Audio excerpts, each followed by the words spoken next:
So in this video, I like to just go over some of these different suppliers that I have personally used for Amazon dropshipping, and I'm just going to focus mainly on this PDF, which you can download from me, and I'm just going to elaborate a little bit on the PDF, but you can download the PDF if you want to have your own copy. And first, I'd like to start with Walmart, and also I'd like to say that this report is based on my own personal experience and what I've heard from other dropshippers as well. So you have to still be careful, slowly test out supplies for yourself, see how they fit into your own business model. And so the first supplier I'd like to talk about is Walmart. And now I have heard some dropshippers, major dropshippers, say not to use Walmart because the competition is very high and all that. However, there are some huge benefits of Walmart. One is that the shipping time for items that are actually sold by Walmart. So you do need to check your products to see, are they being sold by Walmart itself, or is it a third party? Because Walmart does have third party sellers. But if it's sold by Walmart, they have fast shipping.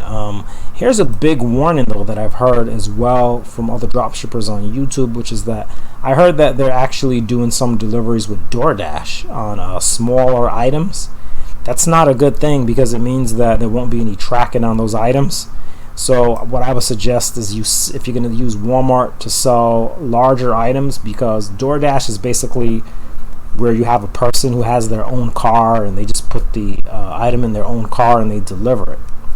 So they're not going to use DoorDash for big items, for larger items. I hardly use Walmart at this point, so I haven't had this experience because I used to use Walmart a lot more. When I first started dropshipping on Amazon a year ago, I used Walmart a lot and I didn't have any issues at all with Walmart.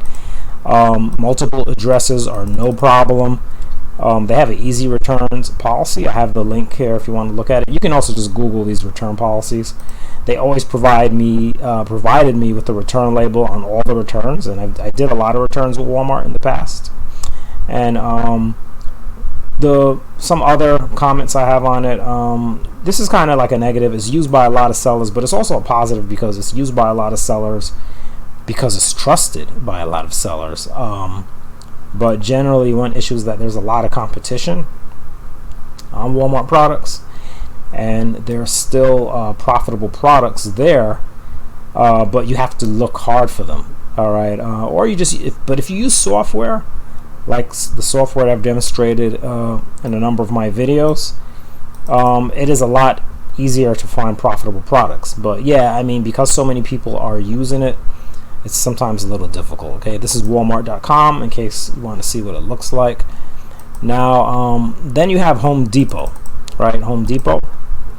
And I haven't used Home Depot a lot. I've used them to back me up on some items, and I have done some orders from Home Depot, but I found that their shipping time was decent. I haven't used it enough to say that it's great, but I've heard that sometimes it's faster and then on other items it's slower, so I'm not really sure. You'd have to try them out, but they do provide tracking. Multiple addresses don't seem to be a problem. You can check their return policy for more details. They do provide a label. I didn't really have anything else to say about Home Depot because, like I said, I haven't used it like a great deal.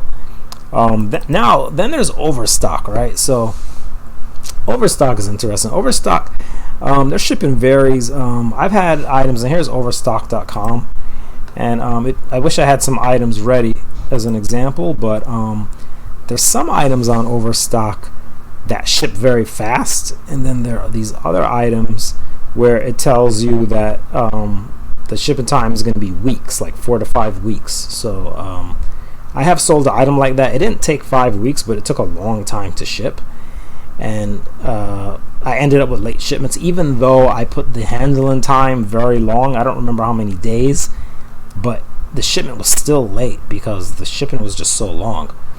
So that is something to watch out for with Overstock. But the products usually indicate the shipping time, so you can always look at the product. But there doesn't seem to be any problem from my experience with multiple addresses. You can check the return policy. They did provide a label on my returns. The issue that I found more recently with Overstock, even when using software, I found that it was generally hard to find profitable products. I was trying to find some products for videos. I found it to be a little difficult to find profitable products, but I have sold something from Overstock even not too long ago, a couple weeks ago, that was profitable. So, but then Amazon started selling the product as well, and this is the thing I'm finding, and maybe I haven't looked enough, but there are a lot of brands on Overstock that I'm noticing that when I check the brand on Amazon, that Amazon is selling that same brand. So then the price is too low and I can't profit. So you have to check it out. But I'm finding that a lot with Overstock. So I haven't really kept digging because I don't really want to spend much time on that. But this is a trustworthy supplier generally. So you might be worth checking them out. There might be some brand on there that could work out. Bed Bath & Beyond is another one. Now, Bed Bath & Beyond generally has fast shipping, but then they also have shipping delays. So it's kind of weird because you can have like really fast shipping with Bed Bath & Beyond, and then you can get these situations where for some reason a particular order is just really delayed, and then you'll order that same item and then that item ships fast. So I don't understand why the first order is delayed, but then or the first one was shipped fast, and then the second order right after it for the same item, there's this huge delay sometimes. So I don't know why that happens, but because of that, you have to set your handling time a bit longer to play it safe. So that's what I found with Bed Bath & Beyond, and I've used them recently. So now there's some new carriers, and this is actually kind of a big one for me, is that Bed Bath & Beyond is using some new carriers, all right, to deliver. And the problem is that they're not even listed on Amazon. One example is PCF. That's one carrier. They even called me, though. They have good service. I mean, they even called me when they couldn't find a person's apartment number, because for some reason Bed Bath & Beyond didn't put the apartment number on the label. And I was able to talk to the deliverer, and they got the package delivered. I was able to get them the address. But the problem with this is that it leads to invalid tracking. I think it leads to invalid tracking when Amazon cannot recognize that carrier. So that could be an issue. I saw my valid tracking rate go down. They don't suspend you for that, from what I understand, but if it goes below 95%, what Amazon can do is they can not let you sell that category anymore. So at least not fulfilled by merchant. So that's not a good thing. So you want to be careful with that. So I would suggest use it, but maybe just make sure it's not like your main thing. Mix it up with a lot of other suppliers. Don't make that like the bulk of your orders. Now, have a special membership. They have a special membership. I think it's $30 a year. I can't remember the exact number. It's somewhere around $30. And it's like 20% off and free shipping on many products. And what's so cool about this is that you make I made some large ROIs. I made some high ROIs. The challenge is that software doesn't detect these discounts. The software is going to look at the normal price. So if you want to compete with the discount price, you're going to have to do it kind of reprice it manually to take advantage of your lower price. Now you might think that's not a good idea, but it actually works out because they don't change the prices often. Okay, the prices do not change often. That's what I found. I found that they pretty much keep the same price on the products over a period of time. So you can reprice it manually and just put the price in yourself, and that works fine. Wayfair, I have done some drop shipping from Wayfair, but not like a tremendous amount. But I found that the shipping time was good for the orders that I did. I didn't have any problem with multiple addresses at this point. They did do returns. They did provide a return label, but they weren't free. Some were, but one label at least that one return I did with Wayfair. Actually, I think I only had one return with Wayfair, and that label was not free. And it was a large item. I paid I must have been like $19 or something. So that's the only thing. But the item, here's the thing: they have good sales on certain items at certain times, where their price is going to be lower than another supplier. And so what happened is that I was able to sell this item, which was kind of large, but it made me a good $20-30 profit, and because it only cost like $100.25 at Wayfair, and it was like $200 on Amazon. So after fees and whatever, I made, pretty good profit selling that item. But when it got returned, that was annoying because it was a large item and it came back to my house. And then I had to return it, and they charged me $19. Wayfair charged me $19 to return the label, plus Amazon charged me because they did a pre-authorized return. So they returned the item for the customer, and I had to pay for that too. But I had already made a good profit off of that item, selling it a number of times. Now, here's another supplier. So generally, I would recommend Wayfair generally, but just keep in mind everything that I said. Now, Target is a bit tricky, T for tricky, because there's some items, certain items are not available for certain zip codes. So I was drop shipping from them for a while, making pretty good profit, but I found that items suddenly went from available for shipping to all of a sudden not being available for shipping, or available in one zip code and not in another. When I went to do the order, I couldn't ship it to the customer because they were in the wrong zip code.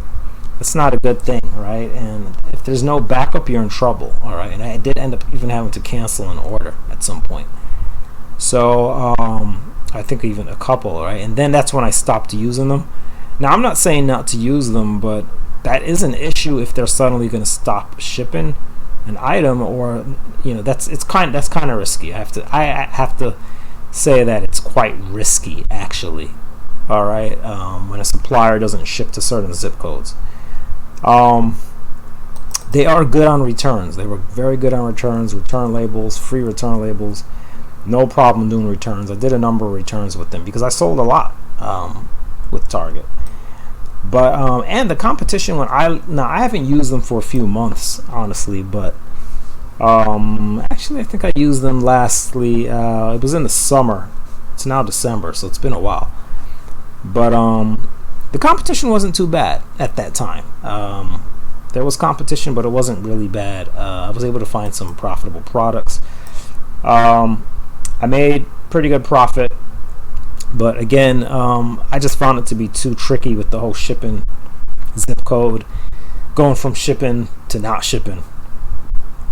Whole thing, that was like kind of a problem. So,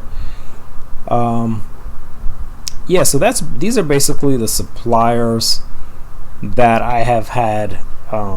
Some I've used more than others, like I said, but I have some experience with these suppliers, enough to make the comments that I just made.